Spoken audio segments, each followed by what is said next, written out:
ओम श्री सद्गुरुदेव भगवान की जय।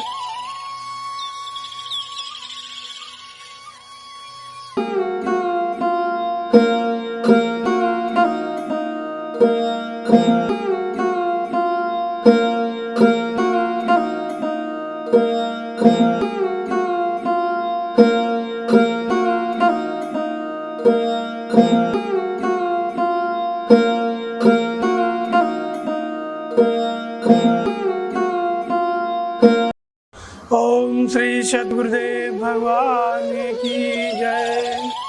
संत कबीर का भजन चुनर पे। बलम राउर देशवा में चुनरी बिका है, बलम राउर देशवा में चुनरी बिका है। चुनरी खरीदे हम गैली बजरिया, चुनरी का मोल मोह से कहलो न जाए। बलम राउर देशवा में चुनरी बिका है। चुनरी पहिर हम गैली ससुरवा, और चांद सूरज की ज्योत छिप जाए। बलम राउर देशवा में चुनरी बिका है। जे या चुनर यतन करी ओढ़े, वह सुहागिन बलम के सुहाए। बलम राउर देशवा में चुनरी बिका है। कहे कबीर सुनो भाई साधु, और सदगुरु सबई के दिहले पहिराए। बलम राउर देशवा में चुनरी बिका है। संत कबीर का ये भजन, संत कबीर ने भगवान को, थे तो परमात्मा के ही उपासक, लेकिन उन्होंने परमात्मा को प्रिया, प्रियतम, बलम, बालम कई नाम दिए। साधना करते थे तो अनेक अनेक नाम से भगवान को पुकारा। उसमें प्रियतम मौसम रूठल हो, बलम राउर देशवा में चुनरी बिकाए, और ऐसे बलम करके भी कई जगह आया। और प्रियतम और प्रिया तोरी उच्ची रेटरिया, कहीं कहीं प्रिया कहा, कहीं प्रियतम कहा, कहीं बलम कहा। इसका कारण है कि महात्माओं ने जो लगनशील रहते थे, संत कबीर, रैदास इत्यादि, जो मीराबाई, इन्होंने परमात्मा को पति के रूप में माना और खुद को एक प्रकार की जो होती है स्टोन मुखी प्रवृत्ति, उसी को लगन कहते हैं। जो हमारा जो भजन कराने वाली वृत्ति है, शरीर तो केवल यंत्र है, रहने का मकान मात्र है। इसके अंदर जो स्टोन मुखी प्रवृत्ति है, सत्यमयी वृत्ति, उसी को कहते हैं, सती कहते हैं।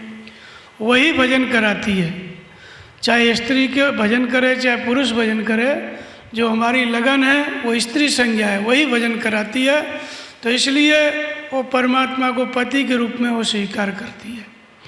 तो इसलिए कबीर जो है, भजन तो एक परमात्मा का ही करते थे, लेकिन जब कोई पूछता था कि कबीर क्या कर रहे हो, तो बोलते थे कि अपने प्रिया को रिझा रहा हूँ, अपने परमात्मा को, प्रियतम को रिझा रहा हूँ, खुश कर रहा हूँ कि रूठ न जाए। प्रियतम मौसम रूठन हो, ऐसे कई जगह भजनों में उनका आया है। तो ये जो भजन है, इसमें चूनर, कबीर कहता है कि बलम, बलम माने परमात्मा, राउर माने आपके। राउर जो शब्द है वो पूरब का शब्द है, काशी क्षेत्र का। राउरे माने आप। बिहार में, यूपी में जैसे कहते हैं आप कहाँ से आ रहे हैं, तो ग्रामीण भाषा है, रौरे कहाँ से जा रहे हैं, कहाँ से आ रहे हो, कहाँ जा रहे हो, ऐसे बोलते हैं बिहार यूपी में। तो रौरे रामचरितमानस में भी आया है रौरे शब्द। तो राउर माने आप। तो कबीर कहते हैं कि हे परमात्मा, आपके क्षेत्र में, आपके घर पे जो कीमत है वो चुनर की कीमत है। संसार में आप देखेंगे कि IAS IPS की तैयारी लड़के करते हैं, तो वहाँ बुद्धि की कीमत होती है, बुद्धि व्यक्ति है। जो जितना बड़ा स्कॉलर होगा लड़का, इंटेलिजेंट होगा, जो टॉप करेगा, वही उस क्षेत्र में जाएगा, IPS IAS में। ठीक इसी तरह से आप देखेंगे, मिलिट्री में भर्ती होना है, पुलिस में, तो शरीर सही होना चाहिए, हाथ पैर सही होना चाहिए, कोई रोग बीमारी नहीं होना चाहिए, वहाँ शरीर बिकता है। और IAS IPS के एग्ज़ाम में बुद्धि बिकती है, जो ज़्यादा बुद्धिमान होगा वो वहाँ पे सिलेक्ट होगा।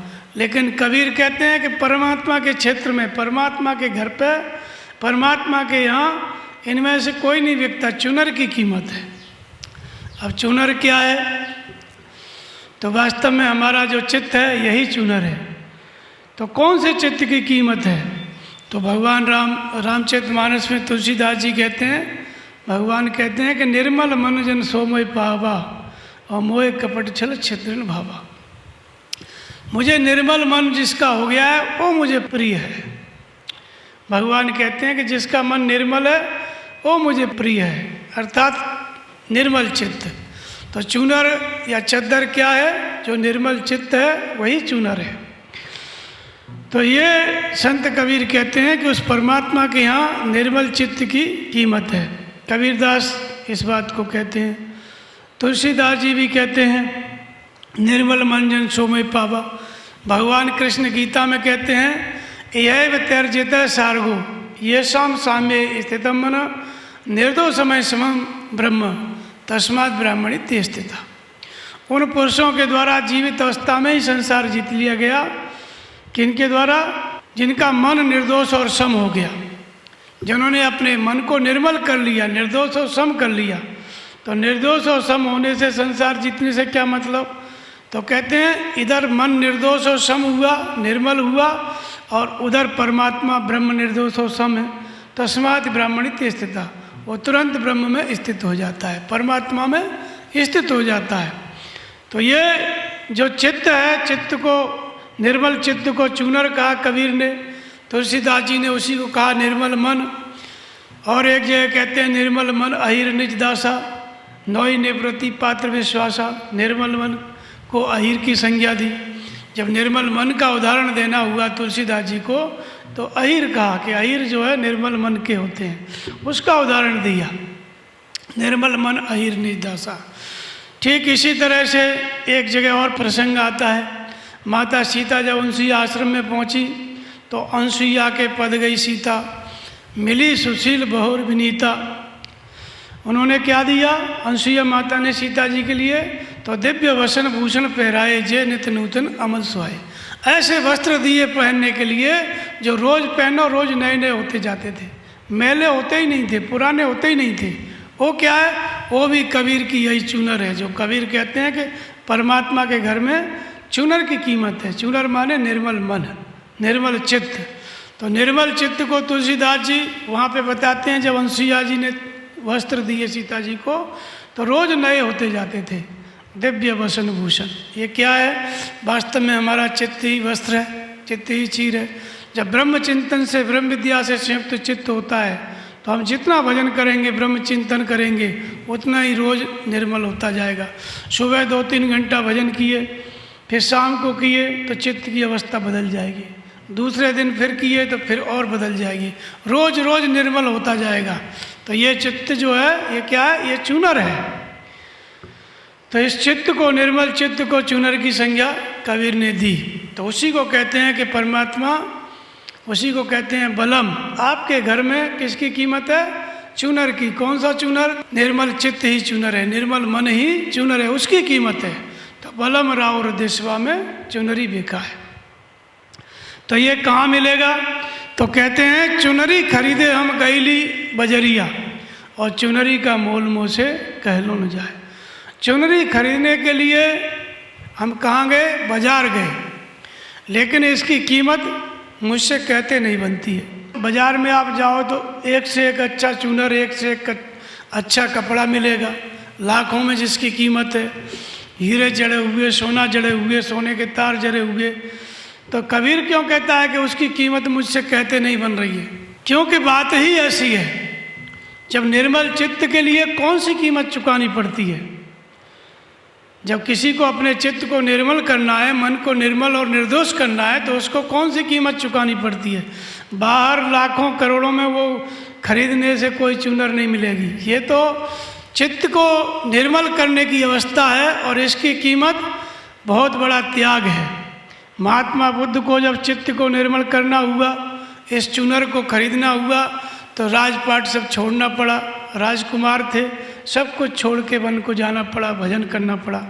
भगवान महावीर को 2 करोड़ स्वर्ण मुद्राएं साल भर तक दान करते रह गए। तो ये साधु बनना, चित्त को निर्मल करना, इसकी बड़ी भारी कीमत है, बहुत भारी त्याग है। इसको सब नहीं कर सकते।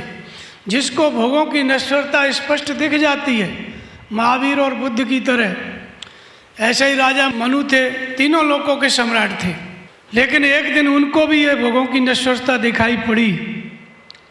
हृदय बहुत दुख लाग जन्म गयो हरि भजन बिनु, होए न विषय विराग और भवन बसत भा चौथपना। उनको वैराग्य हुआ, गिलानी हुई, और एक दिन सब कुछ लड़के को, अपने पुत्र को राज दे करके वन को चले गए भजन करने के लिए, इसी निर्मल चित्त रूपी चूनर को प्राप्त करने के लिए। तो इस निर्मल चित्त रूपी चूनर की ही कीमत है भगवान के घर, और किसी की नहीं है। तो इसके लिए त्याग करना पड़ता है। तो कितना बड़ा त्याग? तो जननी जनक बंध सुत दारा, तन धन भवन हृदय परिवारा, सबके ममता ताग बटोरी, मम पद मने बांध बट डोरी, असज्जन मम उर्वस कैसे, और लोभी हृदय बसे धन कैसे। भगवान कहते हैं कि जननी माने माता, जनक माने पिता, बंधु बांधव, सुत पुत्र पत्नी, तन धन हृदय, जितने भी मित्र हैं सब, और पूरा परिवार, सब जगह जो हमारे ममत्व के धागे हैं, सब जगह हमारा लगाव है, उन सब जगह से अपने लगाव को समेटो, उनका त्याग करो, और उस ममता को भगवान के चरणों में जोड़ दो। मम पद मनय, मन को कहाँ जोड़ दो? भगवान के चरणों में। इतना बड़ा त्याग जब करोगे तब ये चूनर प्राप्त होगी। तो निर्दोष और निर्मल मन बड़े भारी त्याग की उपलब्धि है, बहुत त्याग इसके लिए चाहिए। इसलिए कबीर कहते हैं कि चूनर का मोल मोह से कहलो न जाए, क्योंकि लाख 2 लाख 10 लाख में मिलती तो कबीर बोल देते थे कि इतनी लाख की कीमत है, लेकिन ये बाहर बिकती नहीं है, ये तो कहाँ मिलती है। निर्दोष और निर्मल मन कौन कर सकता है? जिसने स्वयं अपना कर लिया है। वो कौन है? वो सद्गुरु हैं, वो महापुरुष हैं, तत्वदर्शी। उनकी शरण में जाओगे तो उनके यहाँ से चुनर लेनी पड़ेगी, निर्मल चित्त को करने की विधि प्राप्त करनी पड़ेगी। और वो विधि, चित्त को निर्मल करने की विधि लेने के लिए हमको त्याग करना पड़ेगा। कौन सा त्याग? ममता का त्याग। सब जगह से मन को हटा करके भगवान के चरणों में जोड़ना। ये सद्गुरु ये त्याग स्वीकार करेंगे और बदले में क्या देंगे? तुम्हारा चित्त निर्मल कर देंगे। और निर्मल करने के बाद फिर क्या होगा? उस निर्मल चित्त से बदले में क्या मिलेगा? जब चित्त निर्मल हो जाएगा तो बदले में प्रभु की प्रभुता आ जाएगी, भगवान की भगवत्ता आ जाएगी, परमात्मा की विभूति संचारित हो जाएगी। ईश्वर स्वयं उस निर्मल चित्त के अंतराल में प्रवाहित हो जाएगा, ये उसको मिलेगा। इतना बड़ा त्याग करेंगे, चित्त निर्मल होगा, उसमें भगवान की भगवत्ता का संचार हो जाएगा। तो उसी को कहते हैं कि चुनरी खरीदे हम गईली बजरिया, और चुनरी का मोल मोह से कहलो न जाए। चुनरी पहरे हम गईली ससुरबा, और चांद सूरज की ज्योत छिप जाए। फिर कबीर कहते हैं कि इस चुनर को जब चित्त निर्मल हुआ तो उसको हम उड़ के, उसको पहन के ससुराल गए। ससुराल एक तो बाहर होती है, लोग जाते ही रहते हैं, तो वो कौन सी ससुराल गए कबीर? तो ससुराल मतलब स्व माने आत्मा। हम स्व माने हमारा स्वयं का स्वरूप, शरीर मन और इंद्रियों से परे जो आत्मा है उसी का नाम है स्व। तो ससुराल मतलब स्वयं के स्वरूप में की ओर चले। जब चित्त निर्मल हुआ तो हम किधर चलते हैं? चित्त को निर्मल करके तो स्वयं के स्वरूप की तरफ, ससुराल, अपने आत्म स्वरूप की ओर अग्रसर हुए। तो जब आत्म स्वरूप की ओर अग्रसर हुए तो कहते हैं कि चुनरी पहरे हम चली ससुरारी, चांद सूरज की ज्योत छिप जाए। जब स्वयं के स्वरूप को प्राप्त किया, उस स्वरूप का प्रतिबिंब उसमें आया निर्मल चित्त में। पहले चित्त को निर्मल करो, सब कुछ त्याग करके, और निर्मल और निर्दोष मन हो गया, हमारा चित्त हो गया, तो उसमें आत्म स्वरूप का संचार हो जाता है, स्वयं के सहज स्वरूप का संचार हो जाता है। जब सहज स्वरूप का संचार हो गया तो फिर कबीर कहते हैं कि जब उस चुनर को हमने उड़ा, ससुराल हम चले, यानी सहज स्वरूप की प्राप्ति किए, स्वयं के स्वरूप को जाना, आत्म स्वरूप का संचार हुआ, तो उस स्वरूप के उस दिव्यता में क्या होता है? उस प्रकाश में तो कहते हैं चांद सूरज की ज्योति छिप जाए। चांद और सूरज की ज्योति छिप गई। तो भगवान कृष्ण इसी बात को कहते हैं कि न तद भाषते सूर्यो शशांको न पावक यद गत्वा न निवर्तन्ते तद्धामम परमम मम। जब परमात्मा की प्राप्ति हो जाती है, सहज प्रकाश स्वरूप परमात्मा की, उस पद को, उस परम पद को, उस परम तत्व को जो प्राप्त हो गया परमात्मा, उसको न सूर्य प्रकाशित कर पाता है, न चंद्रमा, न अग्नि। अर्थात इन सब का प्रकाश उस सहज प्रकाश स्वरूप परमात्मा के आगे बहुत ही नगण्य होता है, शून्य होता है। जैसे आप देखेंगे कि रात शाम होती है तो जुगनू होता है, चमकने लगता है अंधेरे में, हजारों जुगनुओं की ज्योति दिखाई पड़ती है, और दिन के उजाले में वही कीटाणु, वही जीवाणु, वही जुगनू आपके आसपास वहीं पर रहता है, वहीं चमकता रहता है रात की तरह, लेकिन उसका प्रकाश बिल्कुल नहीं दिखाई पड़ता, आभास ही नहीं होता। ऐसे ही सहज प्रकाश स्वरूप जो परमात्मा है, उसके आगे सूर्य और चंद्रमा का जो प्रकाश है, अग्नि का प्रकाश है, इसका कोई मूल्य नहीं है, कोई महत्व नहीं है, शून्य है। भगवान कृष्ण ने जब अपना विराट रूप दिखाया अर्जुन को, तो अर्जुन कहते हैं जब देवी दृष्टि दिया तो उन्होंने देखा, मैंने ऐसा देखा कि एक साथ आकाश में हजारों सूर्य उदय हो गए हों। उन महात्मा के शरीर में मैंने इतना बड़ा प्रकाश देखा। अर्जुन कहता है कि जैसे आकाश में एक साथ हजारों सूर्य उदय हो गए हों, इतना प्रकाश मैंने उनके शरीर में देखा। तो उस परमात्मा का जो सहज प्रकाश है परमात्मा का, उसके आगे सूर्य, चंद्रमा और अग्नि कोई भी प्रकाशित नहीं कर सकता। ऐसा मेरा परम धाम है। तो जब स्वरूप की प्राप्ति हुई, चित्त निर्मल हुआ, और निर्मल चित्त को पैर करके जब सहज अपने स्वस्वरूप की तरफ हम चले और स्वस्वरूप का प्रतिबिंब प्राप्त हो गया, निर्मल चित्त में जब उस आत्मा का प्रतिबिंब मिला, तो उस आत्म स्वरूप के तेज के आगे चंद्रमा, सूर्य और अग्नि का तेज फीका पड़ गया। तो इसी को कबीर कहते हैं कि चांद सूरज की ज्योति छिप जाए। फिर कहते हैं इस चुनर को कौन पहनता है, कैसे पहनता है, कौन इस यहाँ तक की दूरी तय करेगा, और किस पर परमात्मा खुश होंगे।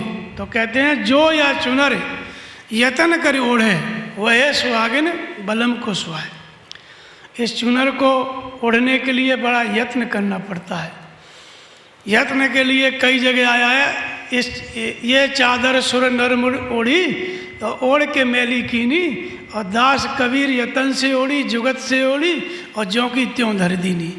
तो लोग पूछते हैं भाई कबीर ने कौन सा यत्न किया, ज्यों की त्यों धर दिया, और इन लोगों ने कैसे मैली कर दी।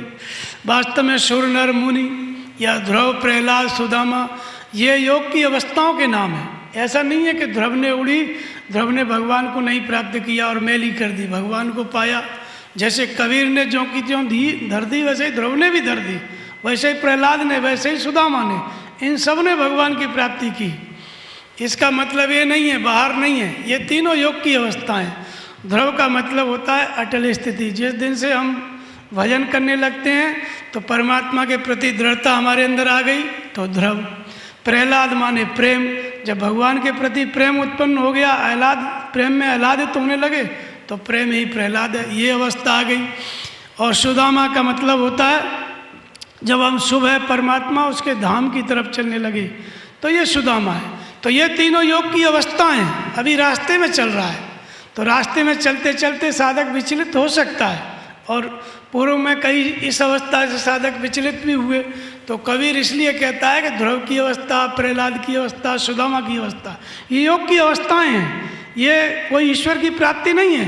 लेकिन ध्रुव, प्रहलाद और सुदामा महापुरुष हुए, उन्होंने भगवान की प्राप्ति की, उसको कबीर नहीं कह रहे हैं, वो तो महापुरुष हो गए। ये तो तीन अवस्थाएं हैं, ध्रुव, प्रहलाद और सुदामा, योगिक अवस्थाएं, देवी संपद का नाम है। तो इसलिए ये अवस्थाओं में से साधक विचलित हो सकता है, लेकिन वो ध्रुव, प्रहलाद और सुदामा ने मैली नहीं किया, इन अवस्थाओं में आकर के विचलित हो गया तो मैली हो गई। ऐसे ही कहीं कहीं आया है, सो चादर सुर नर मुनि ओढ़ी, ओढ़ के मैली कीनी। तो सुर माने देवी संपद, जिसके अंदर कार्य कर रही है वो सुर है। तो देवी संपत्ति से युक्त होकर भजन कर रहा है, भजन करके भगवान को पा लिया तो कोई बात नहीं, बीच में किसी कारणवश विचलित हो गया तो मैली हो गई। और नर मतलब माया रूपी नारी का जिस पे प्रभाव नहीं है वो नर है। अगर प्रभाव पड़ गया, विचलित हो गया, तो फिर मैली हो गई। और मुनि माने मन से इंद्रियां जिसकी मौन है, मनन कर रहा है, तो है तो साधना, साधना का विशेष स्तर है, भगवान तो नहीं मिले। मुनि, सुर और नर तीनों साधना के स्तर हैं। तो मनन करते करते विचलित हो गया तो मैली हो गई। तो सुर, नर, मुनि ये भी तीनों स्तर है। ध्रुव से प्रहलाद और सुदामा ये भी तीनों साधना के स्तर हैं, न कि वो ध्रुव जो महापुरुष हो गए वो या प्रहलाद, वो नहीं, उन्होंने तो स्थिति प्राप्त कर ली, वो तो कबीर से अच्छे महापुरुष हो गए, तो उनके लिए कबीर नहीं कह रहे हैं। तो ये योग की अवस्था है। तो इसी बात को कबीर कहते हैं कि जे यह चुनर यतन कर ओढ़े, यत्न करके जो इस चुनर को ओढ़ता है वही सुहागिन बलम के सुहागिन। सुहागिन माने साधक, उसका सुहाग कौन है? परमात्मा, जिसको बलम कह रहे हैं कबीर। तो यत्न क्या करना है? यत्न माने अभ्यास, तत्र स्थित यत्नो अभ्यास है। भगवान कृष्ण अध्याय 6 में कहते हैं, गीता में कहते हैं कि असंशयम महाभाव मनो दुर्निग्रहम चलम अभ्यासेन तो कौनते है वैराग्यण च गृहीते। अर्जुन ने प्रश्न किया कि भगवान ये मन बड़ा चंचल है, जो आपने अभी अभी योग की स्थिति बताई, समत्व की स्थिति, कि मन सम हो जाता है, अचल स्थिर ठहर जाता है, लेकिन मैं तो अपने मन को स्थिर ठहराने में सक्षम नहीं देखता हूँ। ये तो मन बड़ा चंचल है, वायु से भी तेज चलने वाला है। तो भगवान ने कहा कि अर्जुन तुम्हारी बात सही है, निसंदेह ये चंचल है, लेकिन अभ्यास और वैराग्य के द्वारा इसको बस में किया जा सकता है। तो चुनर माने चित्त को हम कैसे बस में करें? यत्न पूर्वक। यत्न क्या करना है? अभ्यास और वैराग्य। अभ्यास माने जहाँ चित्त जाए फिर खींच के लाओ, फिर नाम जप में लगाओ, फिर रूप में लगाओ, जहाँ भी चित्त जाए। और वैराग्य, वैराग्य का मतलब दृष्टानुश्रविक विषय वितृष्णस्य वशीकार संज्ञा वैराग्यम।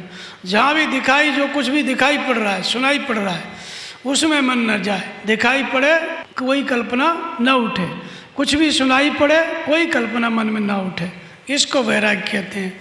तो अभ्यास और वैराग्य के द्वारा यत्न किया जाता है। तो यत्न कैसे किया जाता है?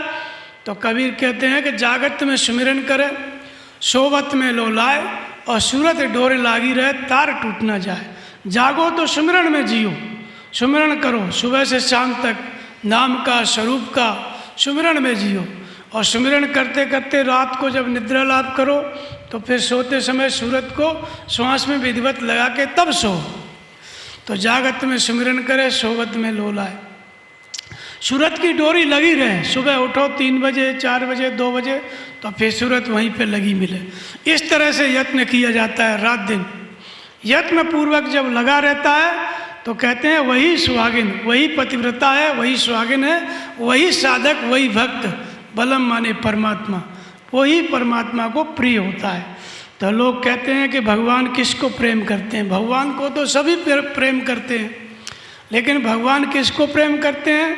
तो कहते हैं जिम बालक राखे मैं तारी, करूँ सदा तिनकी रखवाली। जो मन क्रम वचन से समर्पित हो गया उनको मैं ऐसे ही रक्षा करता हूँ जैसे बालक की माता रक्षा करती है। लेकिन ये चमड़ी की आंख वाली माता, दीवार के पीछे बालक क्या कर रहा है, बिच्छू पकड़ रहा है कि सर्प की आग से खेल रहा है, नहीं देख पाएगी।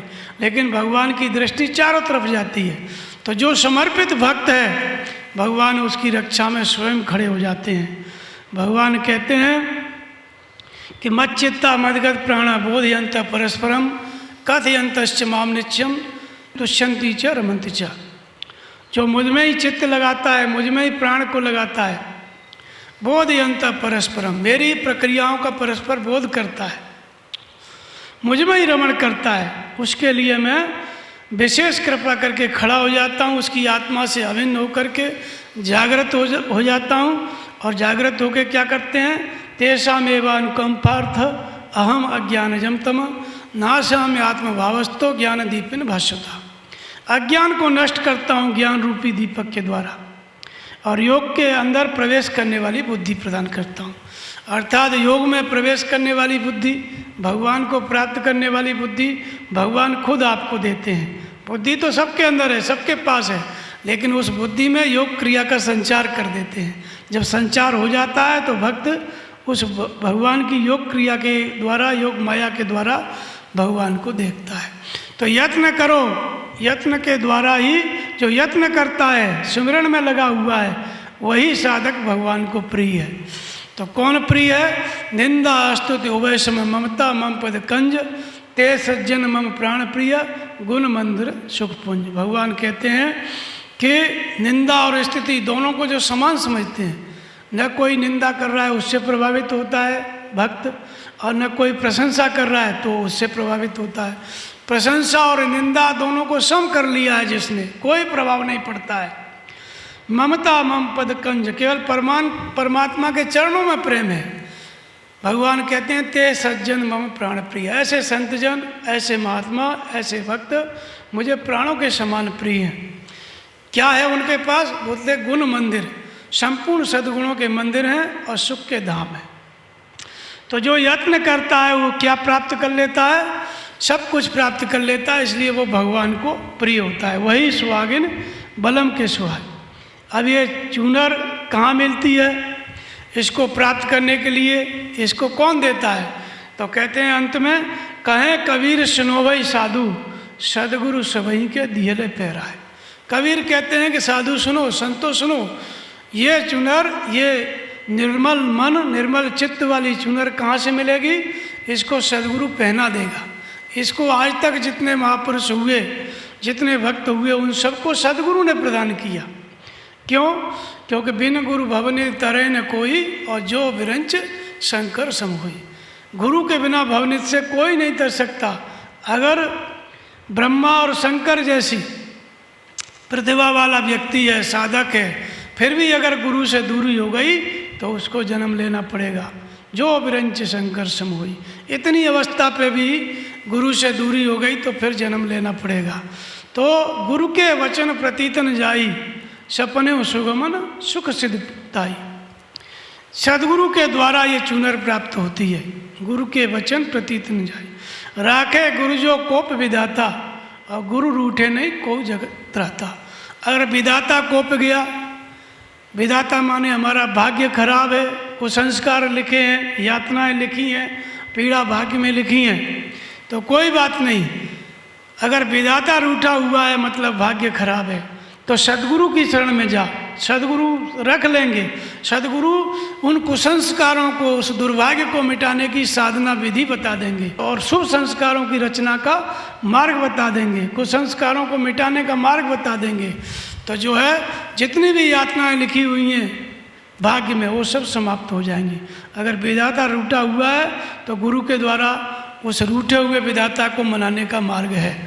लेकिन गुरु विरोध नहीं को जगत रहता। गुरु रूठ गया तो संसार में उसका उद्धार कोई नहीं कर सकता। इसलिए आज तक जिसने भगवान की प्राप्ति की, इस निर्मल चित्त रूपी चुनर की प्राप्ति की, चित्त को निर्मल किया, निर्दोष किया, सदगुरु की कृपा के द्वारा ही किया। गुरु की वचन प्रतीतन जाई। माता पार्वती ने चित्त को निर्मल किया, भजन किया, तो उनको विश्वास था गुरु के वचनों पर। देवर्षि नारद उनके गुरु थे। सप्त ऋषियों ने बहुत परीक्षा ली, लेकिन उन्होंने कहा कि गुरु के वचनों पर विश्वास नहीं है तो सुख और सिद्धि मिल ही नहीं सकती। उन्होंने कहा कि जाओ, हमें केवल शंकर चाहिए, शिव चाहिए और कोई नहीं। तो इसलिए गुरु के वचनों पर विश्वास है, गुरु के प्रति समर्पित है, तो ये निर्मल चित्त रूपी चुनर उसको सदगुरु उड़ा देते हैं, पहना देते हैं। तो कहा तो कबीर सुनो भाई साधु, और सदगुरु सबही के दियले पैराए। बलम राव हृदय सभा में चुनरी बिका। बलम माने परमात्मा। हे परमात्मा, कबीर कहते हैं कि आपके घर में केवल निर्मल चित्त रूपी चुनर की कीमत है, और उस निर्मल चित्त को सर्वस्व का त्याग करके प्राप्त किया जाता है। और जब वो प्राप्त हो जाता है तो सहज प्रकाश स्वरूप परमात्मा उस चित्त में प्रवाहित हो जाता है, जिसके आगे चांद और सूरज और अग्नि, किसी का भी तेज दिखाई नहीं पड़ता। सब तेज सबका शून्य हो जाता है। बोलिए श्री सतगुरुदेव भगवान की जय।